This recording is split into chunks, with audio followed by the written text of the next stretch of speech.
Hello mga ka-Rick, welcome back sa aking YouTube channel na Rick Plays Games. Sa ngayong gabi na ito, i-introduce ko muna yung aking yung backlight na headset, which is meron siyang neon. Kakabili ko lang nito nung isang linggo pa. So binili ko lang dito mga 1,000, which is naka promo code siya. Sa SM Kalamba ko lang siya nabili ito nung time na may promo sila.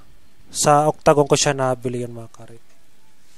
So, okay. So, sa ngayong gabi na ito mga karit, isa-shout out ko yung mga bagong members natin dito sa aking YouTube channel na Rick Plays Games.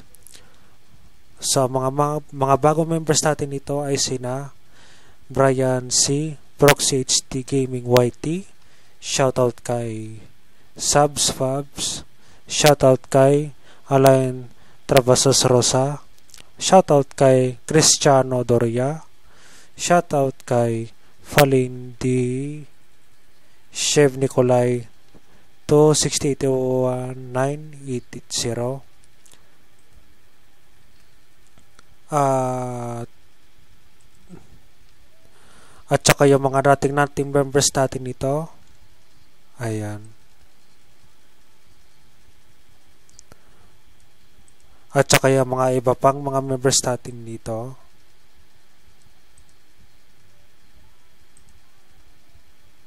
Ayun. Yun lang yung lumitaw sa subscriber.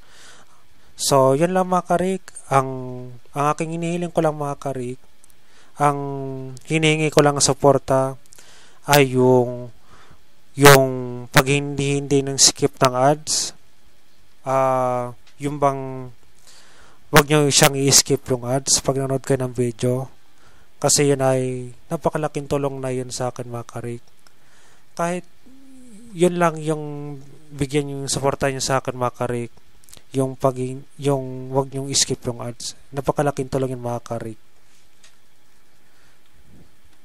Ayan. So sa ngayong gabi na ito mga karik, ang i-upload natin ay yung mga about sa Lego Batman the video game. So baka ma-upload ko siya siguro mga 11 o'clock, mga ganyan, mamayang gabi. So yun lang mga karik.